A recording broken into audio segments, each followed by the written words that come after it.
Ready for dictation? Start. वर्तमान कोविड-19 संकट के दौरान सरकार ने किसानों को उनकी आय बढ़ोतरी करने, बेहतर अवसर हासिल करने में सक्षम बनाने के लिए कुछ कानूनी बाधाएं दूर की हैं।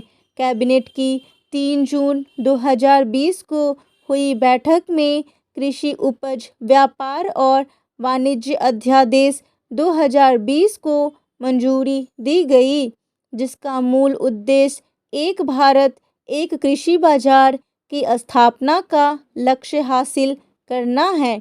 लंबे समय से किसान अपनी उपज के विपणन में विभिन्न प्रकार के प्रतिबंधों से कठिनाइयां महसूस कर रहे थे, जैसे अधिसूचित कृषि उपज विपणन समिति से बाहर के बाजारों में कृषि जिंसों की बिक्री की अनुमति नहीं थी। किसानों को केवल राज्य सरकारों के पंजीकृत लाइसेंसधारियों को उपज बेचनी थी और विभिन्न राज्यों के बीच कृषि जिंसों के मुक्त परिवहन की भी अनुमति नहीं थी। इस अध्यादेश ने इन सभी प्रतिबंधों को हटा दिया है और किसानों के लिए भारत में कहीं भी सर्वोत्तम मूल्य प्राप्त करने के लिए अधिक विकल्प खोले हैं। यह किसानों को उनकी अधिशेष उपज को बेहतर कीमतों के लिए कमी वाले क्षेत्रों में स्थानांतरित करने में भी मदद करेगा। अध्यादेश लेन देन मंच पर इलेक्ट्रॉनिक व्यापार की भी अनुमति देता है।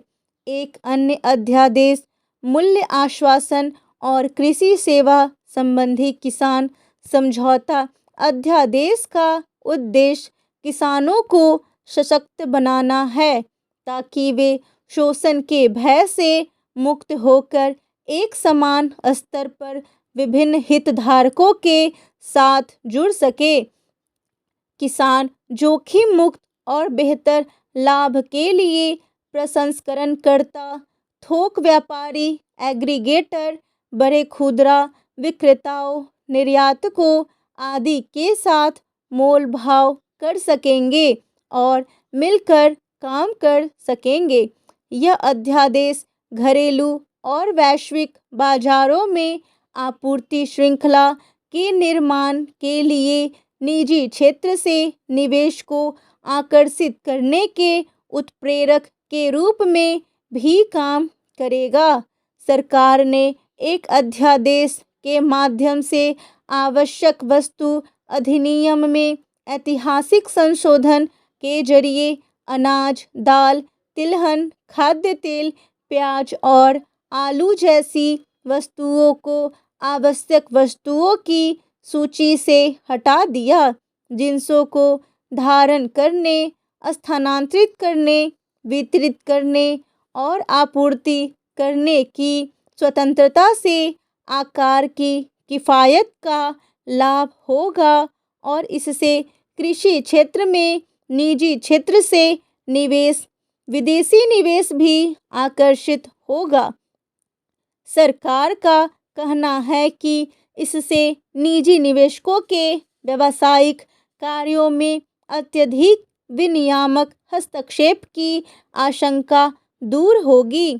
कोल्ड स्टोरेज, गोदामों, प्रसंस्करण और निर्यात के क्षेत्र में अधिक निवेश से किसानों की आय बढ़ेगी, परंतु सरकार ने उपभोक्ताओं के हितों की सुरक्षा के लिए कुछ नियम और शर्तें भी रखी हैं। ढांचा निर्माण और मूल्य श्रृंखला सृजन। किसानों में आत्मनिर्भरता बढ़ाने में कृषि बुनियादी ढांचे की प्रमाणित क्षमता को देखते हुए हाल ही में घोषित आत्मनिर्भर भारत पैकेज में इस क्षेत्र के विकास पर प्रमुख जोर दिया गया। इसमें 1 लाख करोड़ रुपए के कोष का प्रावधान है, जो प्राथमिक कृषि सहकारी समितियों, कृषक उत्पादन संगठनों, कृषि उद्यमियों, कृषि स्टार्टअप आदि को वित्त प्रदान करेगा, जिससे किसानों के लिए कृषि बुनियादी ढांचे का विकास होगा। 10,000 करोड़ रुपए की एक अन्य योजना से सूक्ष्म खाद्य उद्यमों, एफपीओज, स्वयं सहायता समूहों, सहकारी संस्थाओं आदि की सहायता की जाएगी, जिन्हें एफएसएसएआई खाद्य मानकों के लिए अर्हता प्राप्त करने, ब्रांड बनाने और विपणन नेटवर्क के लिए तकनीकी उन्नयन की आवश्यकता है। आकांक्षी जिलों में क्लस्टर आधारित कार्यनीति को बढ़ावा दिया जाएगा, ताकि vocal for local with global outreach अर्थात वैश्विक पहुंच को ध्यान में रखते हुए स्थानीय को वरीयता देने का लक्ष्य हासिल किया जा सके।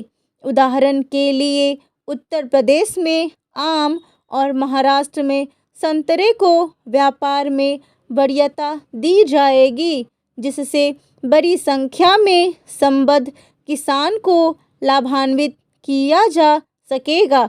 प्रधानमंत्री आवास योजना के तहत 20,000 करोड़ रुपए आवंटित किए गए हैं, जिसमें से 9,000 करोड़ रुपए विशेष रूप से बुनियादी ढांचे के विकास के लिए समर्पित है, जैसे मत्स्य बंदरगाह, कोल्ड चेन, बाजार, मछली पकड़ने के नए पोत आदि।